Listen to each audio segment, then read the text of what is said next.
Un cordial saludo para todos. Mi nombre es Luis Eduardo Nigarro, estudiante del programa de Ciencias de la Información y la Documentación, Bibliotecología y Archivística de la Universidad del Quindío. En esta ocasión nos encontramos con el señor Miguel Ángel Villalba. Estamos en el archivo de contratación de la Policía Nacional. Cuéntenos, señor Villalba, ¿usted a qué se dedica? Bueno, yo laboro aquí en el área de contratación, en el archivo. Soy profesional en Ciencias de la Información y actualmente llevo el proceso de custodia de los contratos que elabora la Policía Nacional con el Estado. Ok, sí, señor. Señor Miguel, esta entrevista es netamente de carácter académico. Quería de pronto preguntarle desde su perspectiva, desde sus conocimientos en el campo de los archivos, ¿cuáles serían los criterios que usted seleccionaría para determinar si un documento es patrimonial o no? ¿Cuáles serían esas características que tiene que cumplir un documento? Bueno, para catalogar un documento patrimonial hay que tener en cuenta la ley 1185 del 2008. En ella nos habla algunos criterios mínimos en los cuales debemos basarnos para catalogar un documento. ¿Qué se entiende por patrimonial? Todo lo que sea de nosotros, ¿sí? Todo lo que le convenga a Colombia, en este caso a Colombia, nuestra nación. Sí, señor.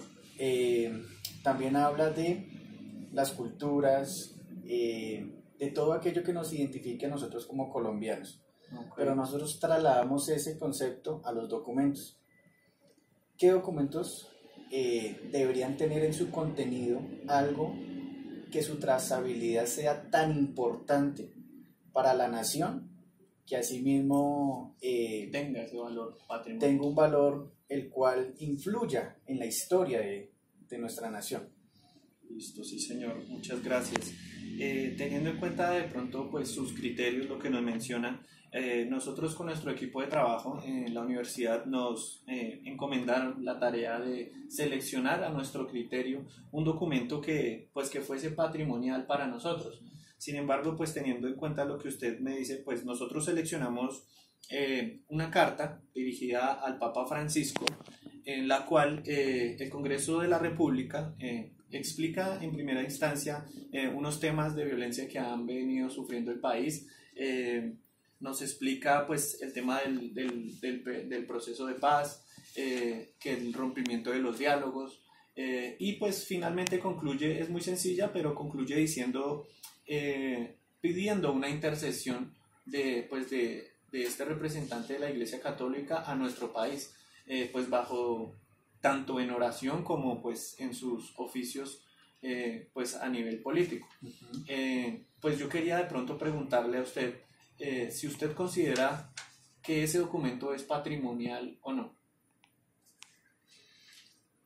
Pues lo que usted me comenta, tocaría entrar a mirar el documento, pero digámoslo que para mi concepto no cumpliría con los requisitos mínimos para ser catalogado como patrimonial. Sí influye y tiene una historia importante en la cual pues no se puede omitir su contenido, pero no podría entrar a ser parte de un documento patrimonial, ya que pues necesita o le falta algunos criterios para poder que llegue a ser catalogado como patrimonial. Ya teniendo en cuenta de pronto lo que usted nos menciona de la ley, ¿hay una ley específica para eso? Sí, señor, la 1185 del 2008. Bueno, sí, señor. En ella encuentra todos los criterios mínimos para poder catalogar un documento como patrimonial. Y asimismo va a ir su custodia y los demás elementos de conservación y preservación para ese documento, porque es tan alta su importancia que se debe conservar de una manera óptima. Ok, sí, señor. Listo, señor Miguel, muchísimas gracias por su tiempo. Es usted muy amable. Bueno, muchas gracias. En conclusión, pues teniendo en cuenta la entrevista realizada con el funcionario, pues se pudo determinar que si bien hay una normatividad que exige pues los criterios de selección o para considerar si un documento es patrimonial o no, pues el funcionario nos argumenta que el documento escogido no cumple con dichos criterios. A modo de conclusión, personalmente considero que pues tiene la razón, teniendo en cuenta que si en primera instancia nosotros seleccionamos dicho documento fue porque estaba dirigido por nuestros gobernantes, también a una autoridad, a la máxima autoridad de la Iglesia Católica. Consideramos que porque dicho documento contenía información del periodo de guerra en nuestro país, el tema del diálogo de paz, pues el rompimiento de esas mesas, y pues es como una carta donde pide como su colaboración, su ayuda. Pensamos de pronto como grupo de trabajo, y pues desde mi parte personal, que era un documento que contenía estos valores patrimoniales. Sin embargo, pues contrastando con lo que nos indica el funcionario, es un documento que aunque cuenta con información importante, no cumple con las características, porque patrimonial es todo aquello que nos pertenece, todo aquello que nos identifica como colombianos, y la guerra no es algo pues de lo que estemos orgullosos. Teniendo en cuenta pues la ley, se resaltan otros aspectos como las culturas, la lengua, nuestro idioma, los carnavales. Si de pronto el documento hiciese mención a alguno de estos aspectos, de pronto sí sería considerado como tal. Esa es mi conclusión a modo general. Muchas gracias. Un cordial saludo para todos. Mi nombre es Jorge Armando Vélez Marín, estudiante de octavo semestre en el programa de Ciencias de la Información y la Documentación, Bibliotecología y Archivística. En esta oportunidad nos encontramos con María Cristina Valencia, una profesional de Ciencias de la Información y la Documentación, Bibliotecología y Archivística de la Universidad del Quindío. María Cristina, para usted como profesional de Ciencias de la Información, ¿qué criterios de selección tiene para determinar si un documento es patrimonio o no es patrimonio? Buenos días, Jorge. Pues primero que todo, muchas gracias pues, por invitarme. Digamos que yo como archivista decirte que voy a determinar qué criterios de selección utilizaría para determinar si un documento es patrimonio o no es patrimonio sería una respuesta irresponsable de mi parte, porque yo no soy la experta. Sabemos que el decreto de 80 del 2015 nos dice que debemos tener un equipo interdisciplinario conformado por profesionales de diferentes disciplinas, adicionales pues a los de la empresa, al área jurídica, al secretario general o quien haga sus veces, al mismo archivista. Entonces esa decisión se debe determinar es en equipo. ¿Qué te podría decir? Que no es una selección cualitativa, que no es una selección, digamos, por sacar uno al azar, no. Yo diría que es una selección con un criterio razonable porque habría que analizar el documento en todo su contexto. Pero como te digo, yo no soy la más llamada a decirte qué criterio utilizaría porque esas decisiones se deben de tomar en equipo, en el equipo interdisciplinario.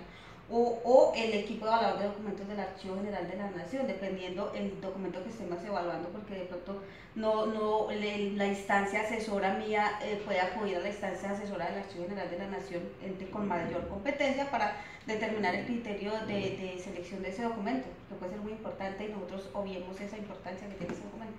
Ok.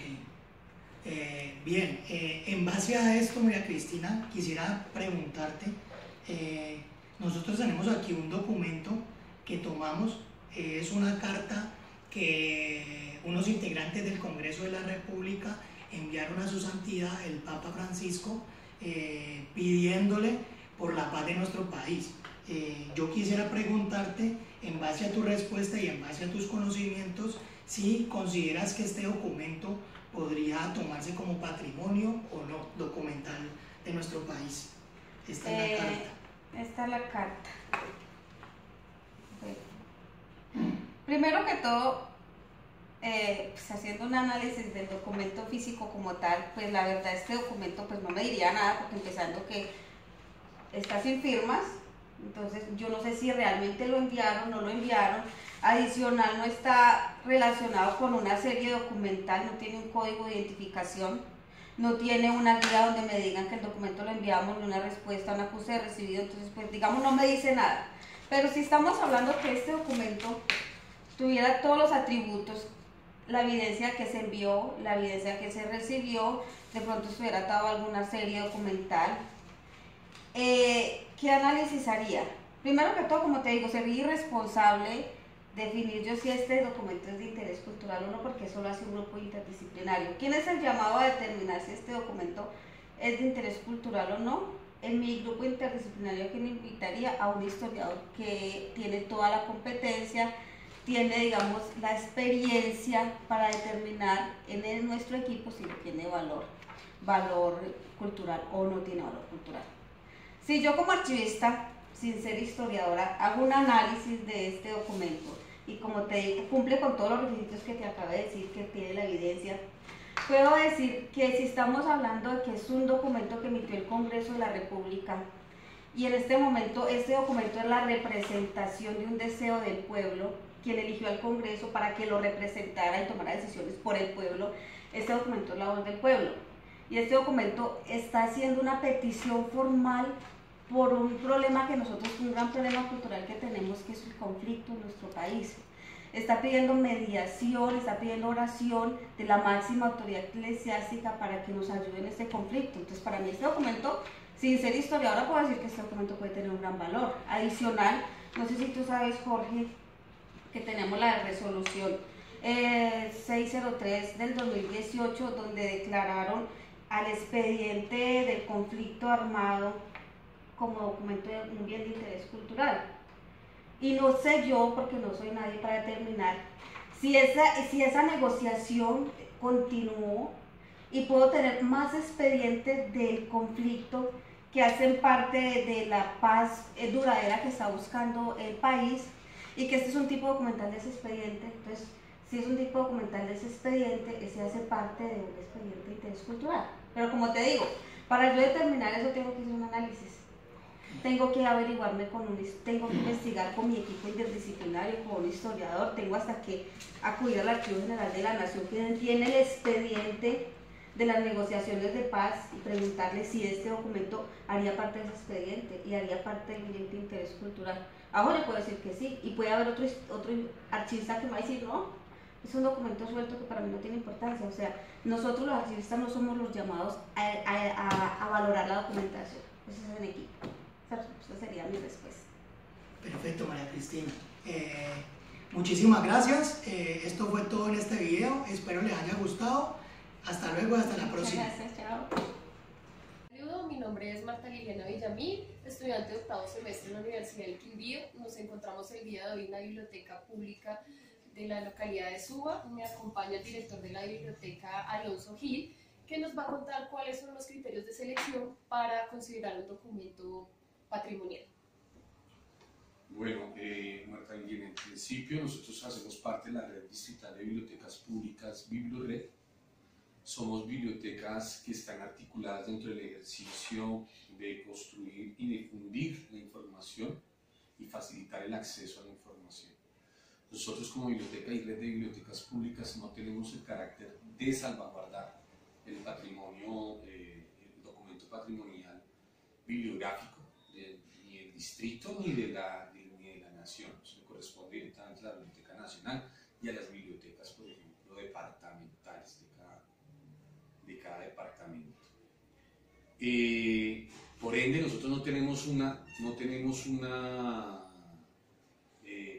política que diga, bueno, esto es patrimonial, entonces lo vamos a conservar de tal manera, porque nuestra política es el manejo de toda la colección. Nuestra política de colecciones es con el ánimo de poder tener el acceso a la información y facilitar el mismo. ¿Qué es lo que hace un documento patrimonial? Pues un documento patrimonial sí tiene que tener unas características propias, que es que salvaguarde la memoria de una comunidad, de una identidad, que sea un documento que registre, que marque un hito de la historia importante, no solamente del país, sino también del departamento, de la ciudad, que signifique que sea un hito en la historia. Entonces, por ejemplo, un documento patrimonial que podría ser era en este momento los acuerdos de paz, ¿sí? El que se firmó en noviembre del 2016. Ese es un acuerdo y es un documento supremamente importante para la historia de todos los colombianos. Luego, entonces, si tiene elementos sustanciales para hacer un documento de consulta posterior en el hecho histórico de lo que significó los acuerdos de paz entre el Estado colombiano y la guerrilla de las FARC, por ejemplo. ¿Sí? Ya propiamente lo que tiene que ver con el documento que tú me pasas, que es el documento donde le hacen una solicitud ciertos congresistas del Congreso Nacional de la República al Papa Francisco, donde le solicitan, pues, que obviamente le hacen un contexto de lo que significa el romper los acuerdos con el ELN, y le hacen un llamamiento a que también se pronuncie en torno a ello. Pues en principio no es propiamente un documento patrimonial. Bueno, como me lo presentas acá, incluso no está ni firmado, solamente están enunciados aquí los ponentes. No se le ha dado el trámite, no tiene el trámite que supuestamente debe cumplir el Congreso de la República en enviarlo al Vaticano y demás, sino que también es un documento que informa una situación de un proceso histórico determinado, pero que no da mayores detalles, solamente da unas cifras, da razón de un evento, solamente es de carácter informativo. Es muy importante para el Congreso de la República, pero de todas maneras determinar este documento como patrimonial no se justificaría realmente, ¿sí? Entonces, eso en principio. Ya, vuelvo y te digo, un documento patrimonial cuenta con un hecho histórico, un hecho que recorra a una comunidad en específico. Todo lo que se escriba, toda lo que se llama el depósito legal hace parte del patrimonio bibliográfico, y quien debe salvaguardar ese patrimonio bibliográfico es la Biblioteca Nacional. Es la que está obligada a salvaguardar la memoria. Entonces, por eso todo lo que tú escribas, lo que los autores escriban, tienen que mandar una copia al depósito legal. ¿Sí? Que eso hace parte del desarrollo histórico y la escritura del pueblo colombiano en el ejercicio de la cultura escrita. ¿Sí? Entonces, eso es principalmente lo que podría ser un documento patrimonial. Ahora, todo lo que funge, por ejemplo, en este momento con la restitución de tierras, son documentos patrimoniales, el hecho, por ejemplo, de la destinación de lo que en la década de los 70s, 80s el Estado entregó a través del INCORA como títulos de propiedad, y que en este momento no son reconocidos. Pero de hecho, para la gente que está peleando por la tenencia de la tierra, son documentos de suma importancia. Y no son uno ni dos, sino son miles de colombianos que están en esa circunstancia. Luego, entonces, un documento de esos, el Estado, hay cierto sector del Estado que lo reconoce como un documento patrimonial, pero hay otro que no lo reconoce ni siquiera como un documento legal. ¿Sí me va a entender? Sí. Entonces, eso es una pugna. O sea, una fórmula de que es un documento, para mí, por ejemplo, te digo, los acuerdos de paz son un documento patrimonial. Para mucha gente no puede ser un documento patrimonial, porque no se ven recogidos, por decir algo, el centro democrático no lo va a ver así, que eso no es un patrimonio de todos los colombianos, porque no se hizo con ellos, etcétera, etcétera. Y bueno, pueden arguir todo tipo de argumentos frente a ello, pero sí tiene que ver, la ley sí tiene que ser más concreta en definir lo que es la memoria de su patrimonio bibliográfico y de autor, ¿no? Que se produce como producción artística, periodística, académica y demás. Muchas gracias. Para concluir, de acuerdo a lo que investigamos en grupo y a lo expuesto por la persona que yo entrevisté, Alonso Gil, el director de la biblioteca, concluimos que efectivamente nuestro documento, el que seleccionamos, la Carta del Congreso de la República al Papa Francisco, no es un documento patrimonial. De acuerdo a la ley 1185 del 2008, para que sea patrimonial debe evidenciar cosas de nuestra cultura, lenguaje, raíces, lo que nos identifica como colombianos, Y si bien este documento contiene información de nuestra historia, que es algo importante, pues los acuerdos que se hagan con estos grupos guerrilleros, pues lo que este evidencia no es muy trascendental. Como lo decía el director, es más informativo, detalla, es un hecho corto de algo que pasó y, y pues no nos va a dar mayor información a futuro sobre ese hecho. Es algo muy corto, muy informativo, como lo decía él. Entonces no clasificaría como un documento patrimonial. Si bien puede ser es un documento muy importante para esta entidad que de acuerdo pues a sus políticas de archivo, sí debe de pronto considerarse como algo histórico, o como me lo mencionó el director en la entrevista que tuvimos, la respuesta que el Papa podría llegar a dar a ese documento, entonces ya sería un documento más compuesto. Pero pues no es patrimonial por la información que contiene y lo que transmite. Sí es importante, pero no es para que sea considerado un documento patrimonial de acuerdo a los criterios que nos manifestaron y lo que nos manifiesta esta ley. Debe contener un poco más de lo que nos identifica como sociedad, como colombianos, que transmita costumbres. Si bien un hecho histórico es los acuerdos que estamos haciendo, pero no nos da mayor información. Entonces no es considerado un patrimonio, un documento patrimonial.